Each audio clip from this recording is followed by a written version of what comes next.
Hi, I'm Doug from 10 Minute Amiga Retrocast, and welcome to episode 2 of 10 Minute Atari Retrocast.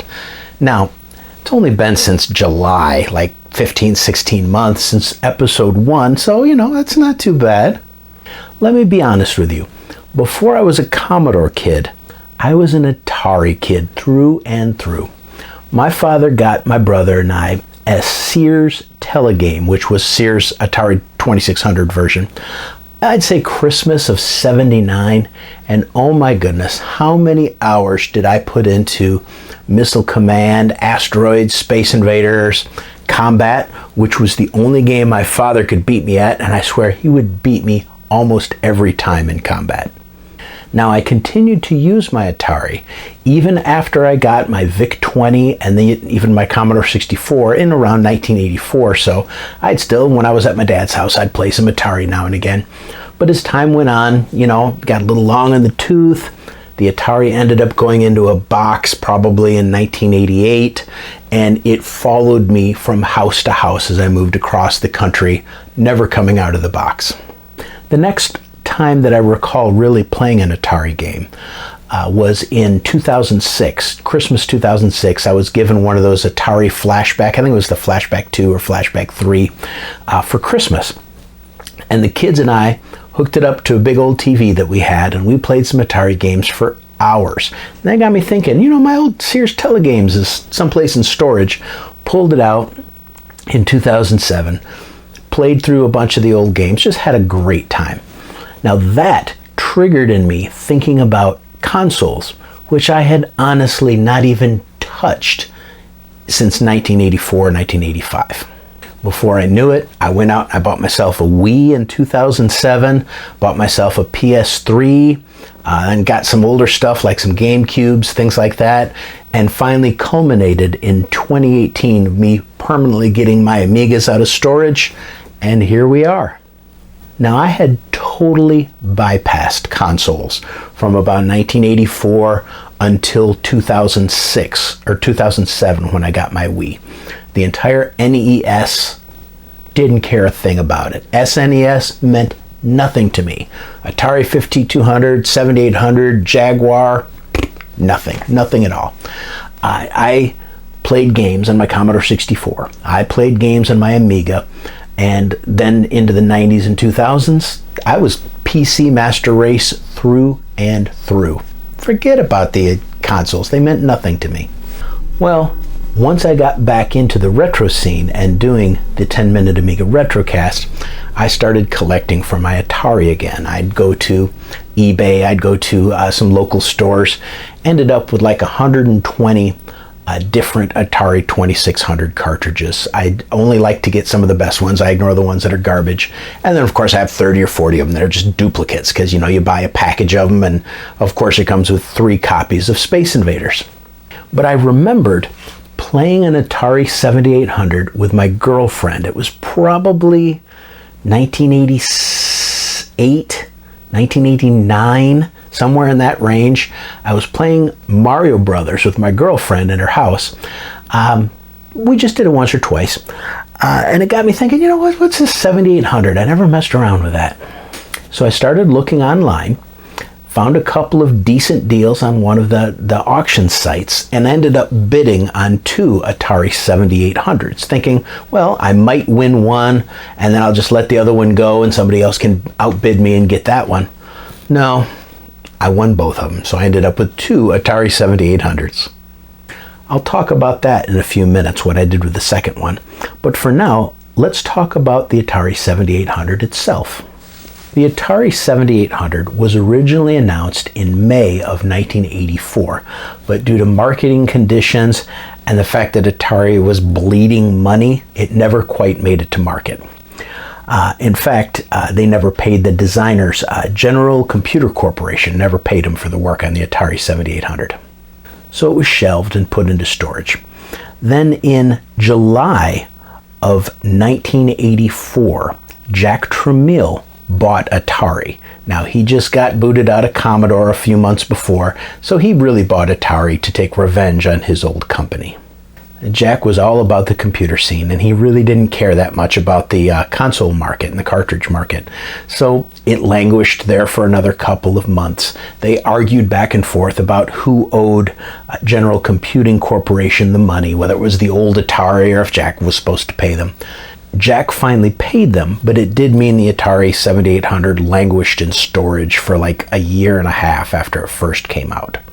In early to mid 1986, they started to actually sell the Atari 7800, including the old stock that had been sitting in a warehouse. Now, it sold at this time, and it's sort of its second release, for about $80, which was a really, really sweet deal, all things considered.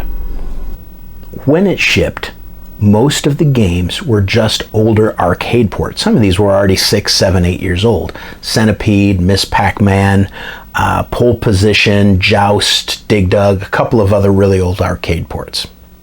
It never made a huge splash in the market because Nintendo was already steamrolling over everybody, and Sega was coming in a distant second, so poor Atari was just a distant third. The 7800 ended up being discontinued in 1992, along with the Atari 2600 that had been in production since like 1977. Unbelievable. There were a couple million sold, and a total of 59 Atari 7800 titles were created.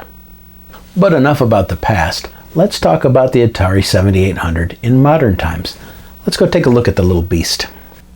She is a slick-looking beast with modern 1980s styling, much like the Atari 2600 Junior has.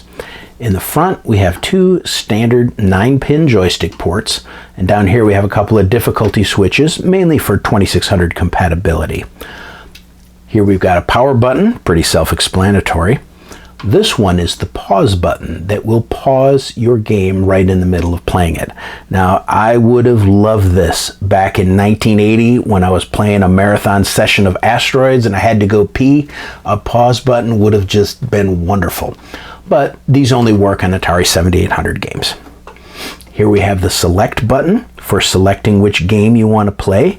Now, Atari 7800 games usually just have a couple of variations. It's not like the Atari 2600 where you could get a game with 8,372 different selections of game type just by hitting the select button a few times. And of course we have a reset button here for just resetting your game. Now the cartridge slot is a fairly standard, it looks just like the Atari 2600 slot. And if you look at the difference between the games, this is an Atari 7800 game. It has a wide PCB, and this is an Atari 2600 game. It has a nice narrow little PCB. It's the same cartridge size, and both cartridges fit in there just fine, which is absolutely genius. But of course, you can't even fit a 7800 cartridge in a 2600. The PCB just won't fit. Now, most 2600 cartridges work just fine. I've found none that don't work. There are a few of them from some manufacturers that are a little tight squeeze. You kind of have to wiggle them in there. And some people say you have to kind of shave a little bit off the sides for a few brands of cartridges to fit, but I haven't had any real problems. Now, in the back here, we have a fairly non-standard power connection. My power brick was dead on arrival when I got it. So what I did is I just snipped the cable off and found another power brick with the same ratings and just spliced the wires together. Works fine. Then we have an RF jack right here. This is not composite, it is RF. You've got your RF switch. I do find that the Atari 7800 has one of the best RF signals of any console I've ever found.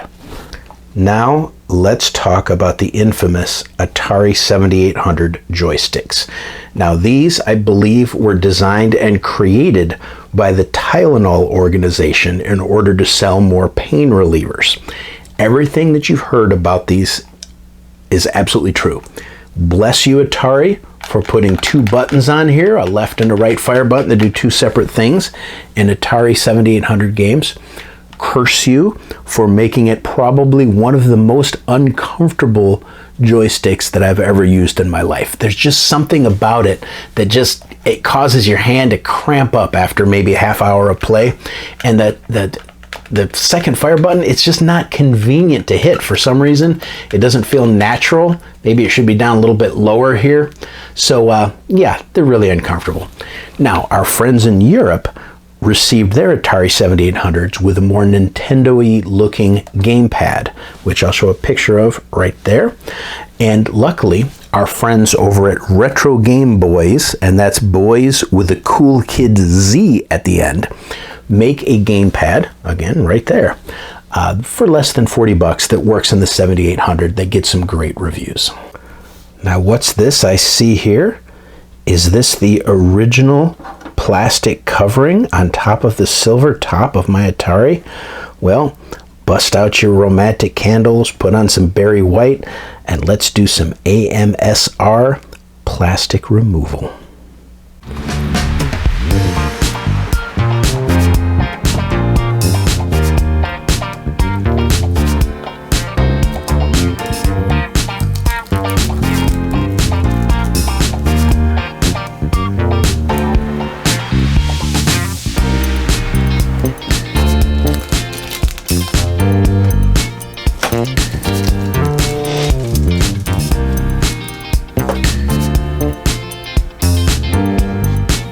So pretty.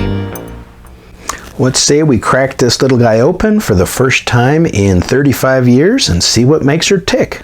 Let's get her opened up. Inside we have a rather attractive and well laid out motherboard. This, of course, is the RF modulator. I may be replacing this with a mod that allows me to use composite, or I may keep it as it is. I'll explain more about that in a few minutes. Of course, here's the cartridge slot and a couple of capacitors. Here we've got Maria. Take a letter, Maria. Okay, and what Maria does is she is the graphics chip, and she supports 160 by 240 or 320 by 240 in 256 different shades of color. Okay, you can have, I think, 25 on screen at the same time. Pretty nice though. Most games only support the 160 by 240 in order to keep the speed up. Now we've got a Sally chip here, which is a modified 6502. She runs at 1.79 megahertz. She can also run at 1.15 megahertz to be compatible with the Atari 2600. Now we've got 4K of RAM on board here, but of course the cartridges support more than that. Over here, we've got the TIA chip, which will be the support for the Atari 2600. It handles the graphics and audio for the Atari 2600. So nice, clean motherboard, just some nice little logic chips tying everything together. Now, there's also a ROM socket on here for the Atari 7800 ROM, and from what I understand, that can sometimes be swapped out with an actual ROM from a cartridge, and you can turn on the machine with no cartridge installed and actually have a game running. And I understand they did that with a lot of the European models. They had an actual Asteroids ROM in here, whichever one of these is the actual ROM socket, and you could just turn it on and play Asteroids, which was kind of cool.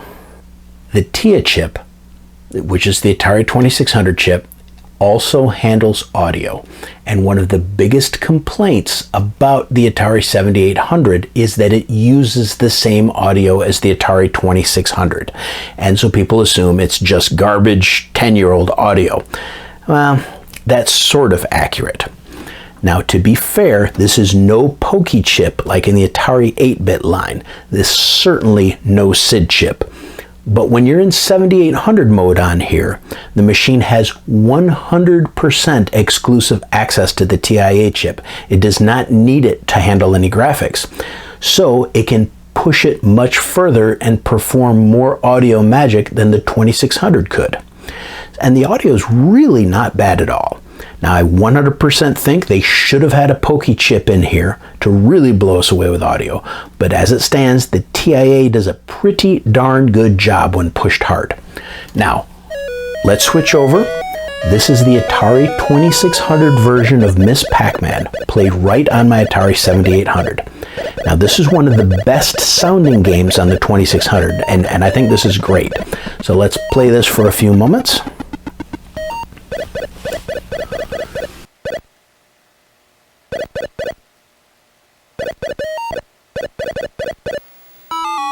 Now, let's look at and listen to the Atari 7800 version. I think you'll find the audio to be much, much better, and this is because it has the TIA chip all to itself and can push it harder.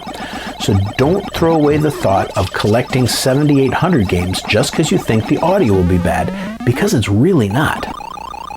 Now, it is possible to use pokey audio on the 7800, and Ballblazer and Commando both have a pokey chip on the cartridge.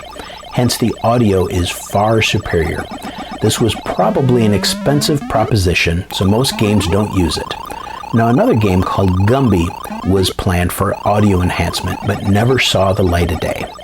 So here's a little bit of Ballblazer, and you can hear the audio on it, and you can tell it is much better than the onboard audio. Also note the speed of this game. It is wild. Lastly, note that I have absolutely zero idea how to play this game, so I'm just running around listening to pretty music and watching pretty colors and occasionally, maybe accidentally, hitting a ball.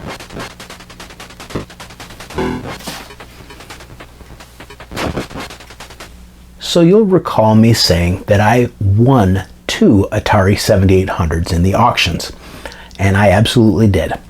Now, the second one I ended up sending to my good friend Eric Nelson from Pixel Gaiden podcast.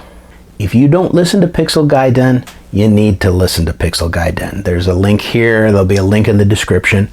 It's hosted by our good friends Cody Hoffman, Eric Nelson, and Tim Drew, aka Sanxion, which we all know. And it's a twice monthly retro and beer inspired podcast. Good stuff. I knew Eric had kind of been looking for an Atari 7800, a good deal on one for a while. So I ended up selling him mine and a couple of games that I had too. And I ended up selling it for a whole lot less than I bought it for, but he's worth it. Let's hear what Eric feels about the Atari 7800 in his own words. Take it away, Eric.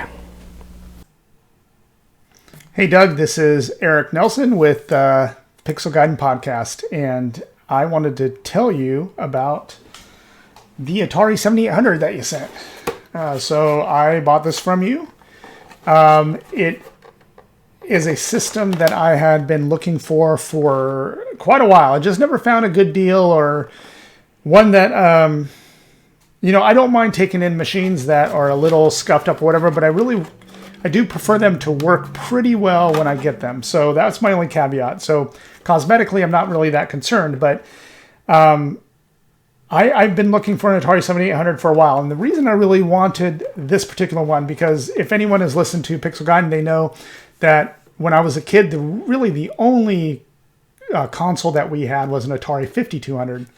And I know that is often derided. People don't like the Atari 5200, but as a kid, I absolutely loved it because I did know kids that had Atari 2600s and I liked them. I really enjoyed playing the game on them. But when I saw the graphics on the Atari 5200, they looked to me like arcade games. They looked to me like they had sophisticated, like they just came straight from the arcade. I really loved my Atari 5200. I played it all the time. I had my best friend at the time back when he had an Atari 5200, so I brought cartridges over his house. He brought them over mine. We played it.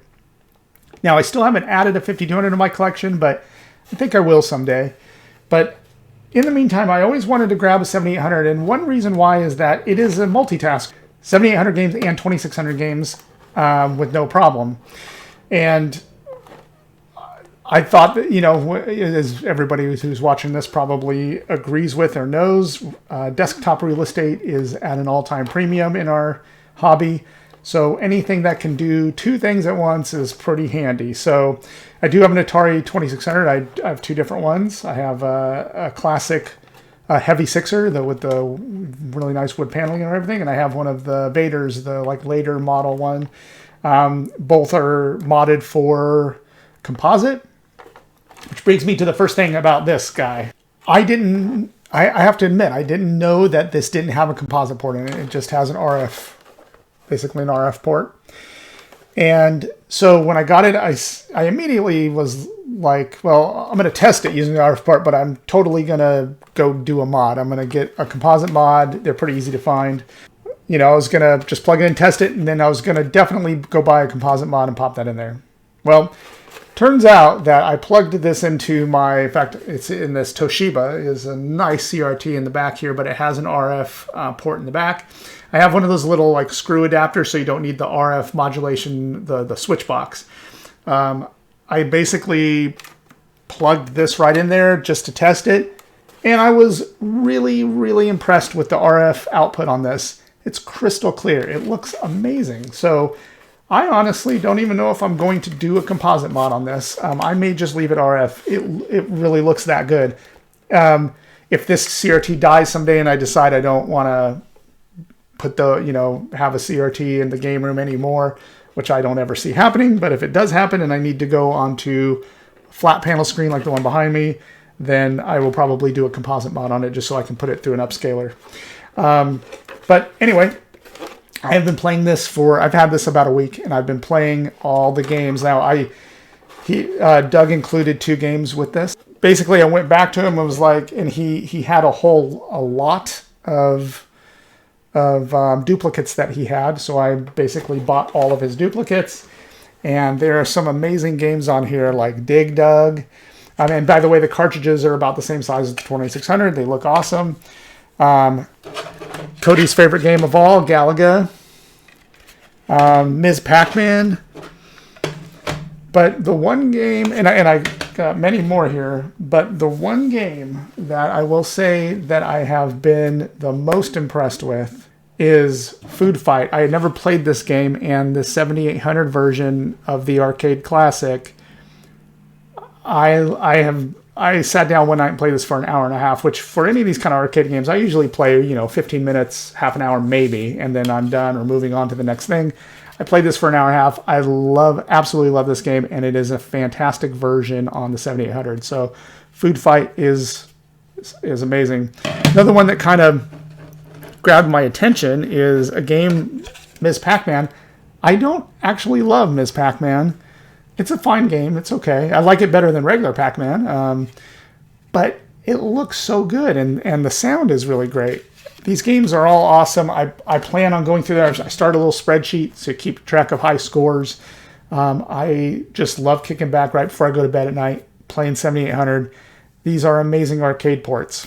Now, Atari Pro Line joysticks, these are what are included with 7800. Doug sent me 2 of these. They take some getting used to. People will often say these flat out suck, that they're horrible. I don't have that same impression. They take some getting used to. Now, button 1 is different than button 2. These don't do the same thing. In some games, they're mapped to do the same thing. Like in the Centipede, both of them are fire. But in other games, like Xevious, one is fire, one is bomb. So they are separate buttons, which can be programmed differently. So unlike the Atari 2600, you have 2 different buttons on there. Joystick is okay. Feels okay. It's not a micro switch. It's obviously, using just little contacts in there. But it's not a bad feeling. It's the grip. So when you're playing and you're trying to hold it like this, you can get that kind of claw feeling, and it kind of fatigues your hand. It took me about a full day of playing it, probably for 2 or 3 hours to get used to it. The European version of the Atari 7800 actually included a gamepad. It is a little gamepad on the left and buttons on the right, kind of the style of the time with the Nintendo.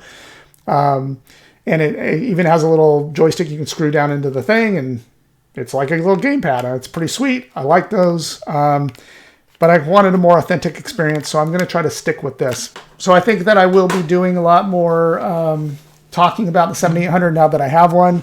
I'm really enjoying it. I want to thank Doug for selling me that 7800 and getting my collection going. One other thing I wanted to mention was I'm not a big collector, so when I buy a game, I use it.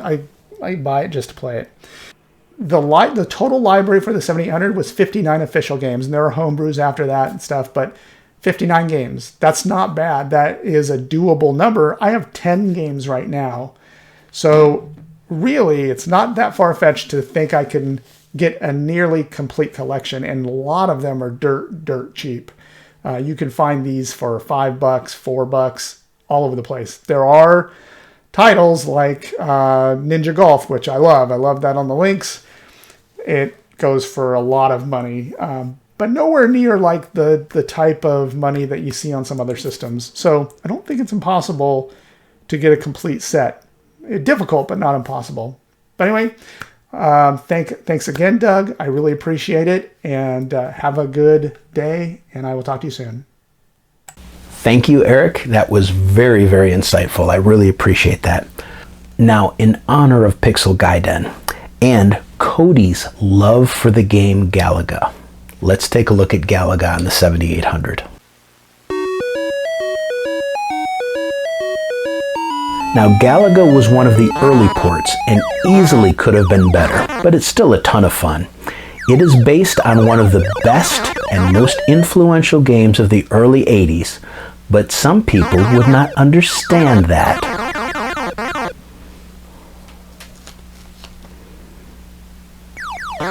Now, some of you may be wondering why I have a VHS underneath my Atari 7800, and it's not just for period-specific feng shui or anything like that. What I'm doing is I'm taking the RF from the Atari 7800, which again is fantastic, running it through the VHS player, then the VHS player sends that out composite so I can capture the video on my video capture device that handles composite, component, HDMI. Works like a charm. The secondary effect of that is I can hook up my Atari 7800 to this nice Technica monitor and get some really, really nice quality images out of this. And it splits off the audio so I can use a set of regular audio speakers on there. Let's take a look at some of the other fine games on the Atari 7800. We've already taken a look at Miss Pac Man, and we've already taken a look at Galaga and Ballblazer, but let's look at a few more, starting with some Atari 2600 games that play beautifully on the 7800. This is the Atari 2600 version of Berserk, which is one of the best games on the Atari. This thing's so addictive and so fantastic. Plays absolutely beautifully, as do every Atari cartridge I throw at the thing. Now here, this is classic Asteroids taken to an extreme. They didn't try to exactly duplicate the original vector-based Asteroids. They added their own little flair to it. Full-color Asteroids. And the way they've added the ambient sounds, like the little SOS calls and the other ambient sounds, it really adds to the game. I would say that I pulled back on the joystick to hyperspace, like I used to do on the 2600 version, instead of using the second button to hyperspace, no more than about 4,000 times. Next, let's take a look at Robotron. This version of Robotron is really, really incredible. They managed to get what feels like hundreds of enemies on the screen with almost no slowdown at all, and it supports 2 joysticks for directional firing. If you get a game for your 7800, make sure one of them is Robotron. This is a fantastic conversion.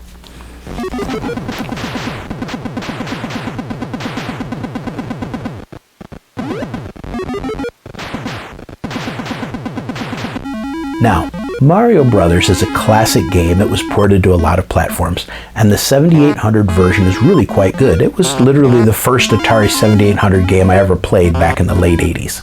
Now, I feel the audio could have been improved. It just doesn't even do the TIA chip justice. The same thing for all their Nintendo ports, like Mario Brothers, Donkey Kong, and Donkey Kong Jr.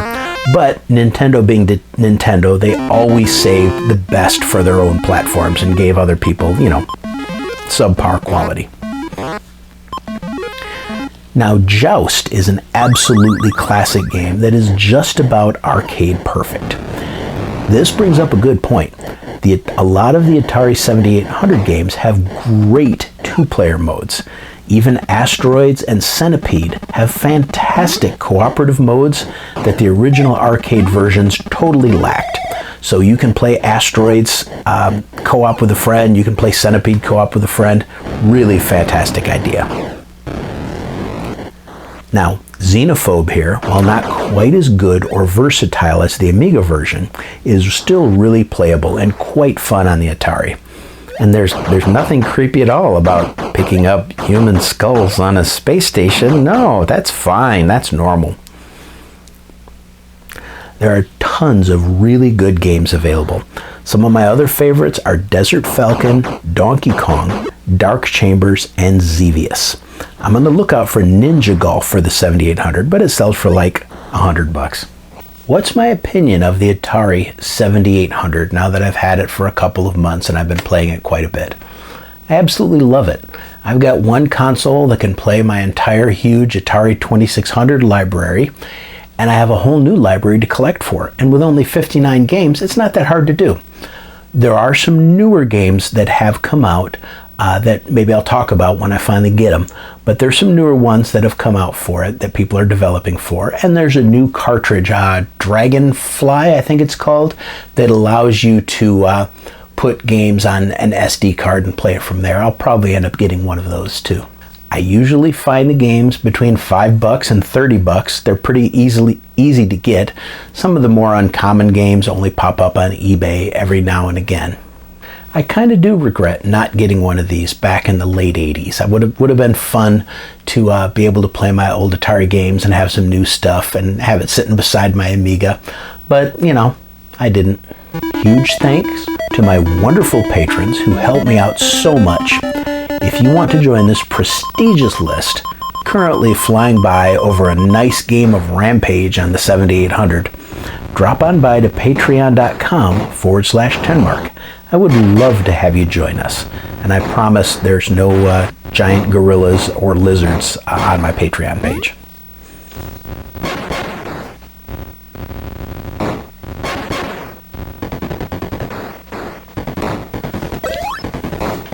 Thanks for joining me today. I really appreciate it. Please like and subscribe.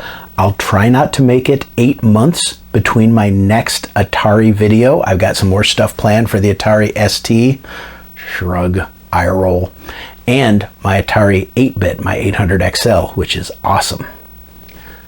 But until next time, this is Doug from 10-Minute Amiga Retrocast, signing out to go play some Dig Dug.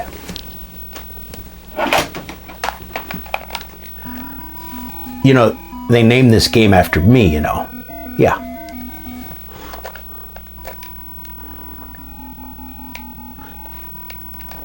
Darn Figar.